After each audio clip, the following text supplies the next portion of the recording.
Y el caso Astesiano sigue teniendo repercusiones y novedades porque se conoció en las últimas horas un nuevo audio, una nueva escucha de una conversación entre el ex custodio de Luis Lacalle Pou, acusado de corrupción y preso por la trama de los pasaportes falsos, y el subdirector de policía Héctor Ferreira, el quien era en ese momento subdirector de policía. Escuchemos los audios.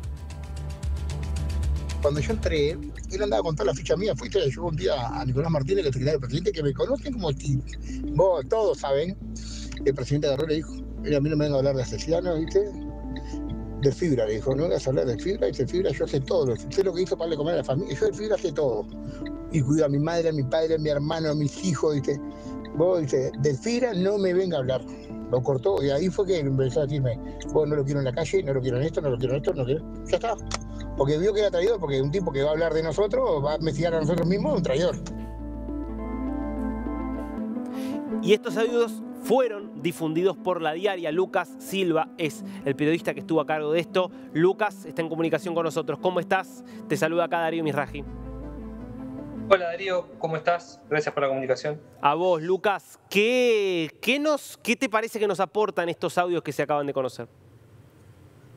Bueno, estos audios que fueron publicados ayer, por un lado, confirman más que aportan nueva información en el sentido de que ya había como una idea de que Lacalle Pou, a pesar de que en una primera instancia declaró que se sorprendió mucho con la detención, esto fue en septiembre del año pasado, la detención de Astesiano, que había un conocimiento previo, que se conocían los antecedentes penales y las indagatorias que tenía, ¿no?, antes de que empezara a trabajar como jefe de seguridad de la presidencia. Eso es lo que aporta, y bueno, después el diálogo muy fluido de confianza que tenía con ciertas autoridades policiales, porque Ferreira es una persona que, bueno, era el número 2 de la policía, y era una alta jerarquía, y bueno, es una persona que ahora a esta altura está indagada por la fiscal Fossati y que ya renunció a su cargo a raíz de todo esto que sucedió. Claro, porque en los audios se habla de que le habían llevado a Lacalle Pou un legajo con los antecedentes que tenía Astesiano. Ahora, para que se entienda, estos antecedentes no refieren al caso por el que es imputado ahora, sino a presuntos delitos que había cometido antes.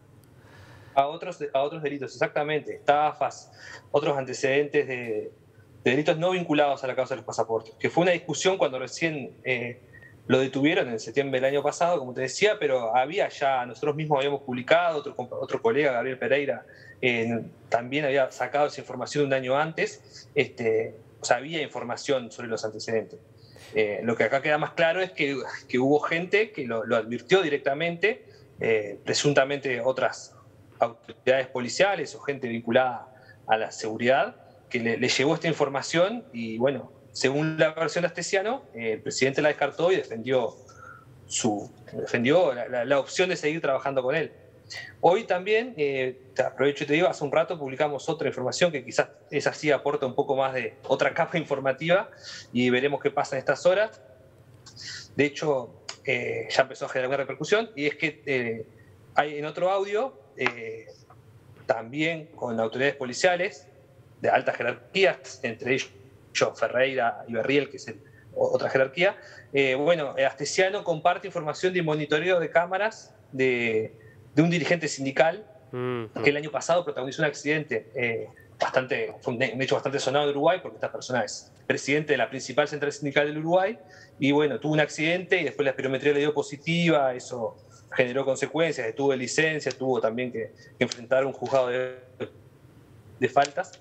Y nada, lo que hoy conocemos y lo que pudimos publicar hace un rato es que Astesiano utilizó lo que tenía para poder monitorear las cámaras para investigar un poco la trazabilidad de este accidente, o sea, dónde había estado antes de chocar, en qué lugares estuvo, de dónde había bajado del auto, se había pasado en rojo, una cosa que es muy curiosa porque a nadie que tenga un accidente de este tipo, que es una persona que lo detienen y con una espirometría positiva y tiene un accidente, la única explicación de que se haya tomado todo ese trabajo de saber por dónde estuvo es porque era el presidente de la central sindical. De hecho, en este momento está reunida la cúpula del PIT-CNT, el secretariado ejecutivo se reunió hace un rato, está reunido y supongo que en las próximas horas sacará un comunicado o hará una declaración por esta noticia que publicamos. Claro, porque lo que un poco está revelando este dato que estás ahora dando a conocer acá con nosotros y que estás contando como algo verdaderamente nuevo es que más allá de la trama de corrupción de los pasaportes,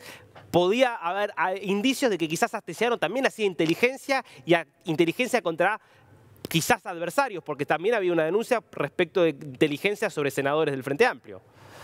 Exactamente. A partir de otro chat que también publicamos el año pasado, se abrió una causa judicial, la fiscal Fossati abrió una causa judicial en la que se investiga también pedidos de fichas de 2 senadores de la oposición, que justamente son los 2 senadores que hicieron la denuncia por la licitación del puerto que ganó la empresa belga Catonati, que estuvieron un poco en el ojo de la tormenta, y bueno, y en paralelo, mientras eso sucedía, ex militares retirados uruguayos que tienen una empresa de seguridad en Miami, le hicieron un pedido a Astesiano para hacer fichas de estas personas.